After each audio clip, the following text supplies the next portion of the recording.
I'm going to take a look at the minority influence and social change for you. So what is minority influence? Minority influence refers to the type of social influence where individuals reject established majority groups' norms. So it's achieved through a process of conversion, where the majority are gradually won over to a minority viewpoint. So conversion is the process by which a new belief or behaviour is accepted, both publicly and privately. Conversion is a type of internalization and happens through informational and social influence. This means the minority provide new information and ideas to the majority. The minority influence takes longer to achieve than majority influence because majority influence is based on compliance. The process by which minority attitudes, behaviours and beliefs become majority held views is called social cryptomnesia. The new belief takes form without a conscious understanding of where it came from or the processes involved. The stages of social cryptomnesia involve the initial conversion of a small number of people. As more people change their attitude, change quickens. Van Avermaet called this the snowball effect. Because when you make a snowball, it starts off small, then you roll it and it gets bigger and bigger, faster and faster. So minority influence is brought about through behavioural change, in particular consistency, commitment and flexibility. For the minority to influence the minority needs to be consistent or unchanging in both their opinion and their behaviour. This indicates that the minority are committed. Commitment is seen as stronger if the minority have had to resist social pressure and abuse because of their viewpoint. Consistency and commitment creates doubts in established norms. This leads to people re-examining their own behaviour and beliefs. Consistent minorities that are inflexible and are not persuasive. Those who are flexible, moderate, cooperative, and reasonable are seen as more persuasive. If the minority is consistent and committed, there is greater chance that individuals will engage in systematic processing. This is where the minority viewpoint is carefully considered over time. A viewpoint that is instantly dismissed without analysis is said to undergo superficial processing. The minority can get a majority to consider an issue if they are presented with arguments for and against. This increases the influence of the minority, so thinking style is important.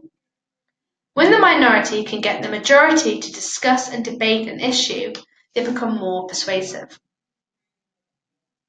If the minority can identify with the majority, they can become much more persuasive, and this can be achieved by appealing to similarities such as agenda.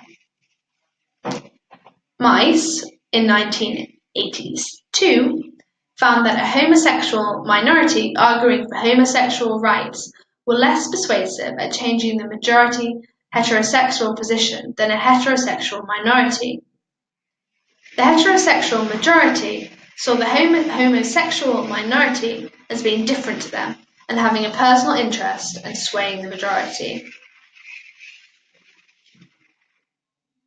Social change refers to the way in which society develops via shifts in people's beliefs, attitudes, and behaviour.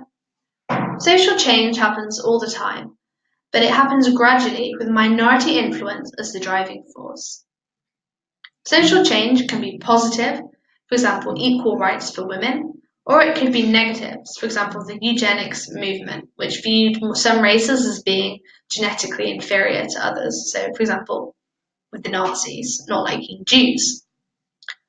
So majority influence helps to maintain social order, but can be broken down over time by a consistent and flexible minority.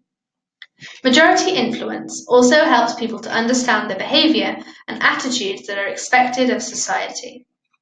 Minority viewpoints can slowly win the majority over, and eventually become new social norms. Minority influence can change social attitudes and behaviour over time. This results in a strong and long-lasting form of conformity that involves fundamental changes of belief systems. Individuals concentrate on trying to understand why the minority holds a particular viewpoint. When conversion to the minority viewpoint takes place, people begin to look at the issue in the same way as the minority.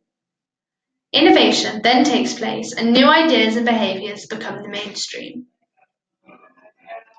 During the process of social change, a moment of critical mass happens where the minority viewpoint becomes mainstream and the majority begin to conform through compliance.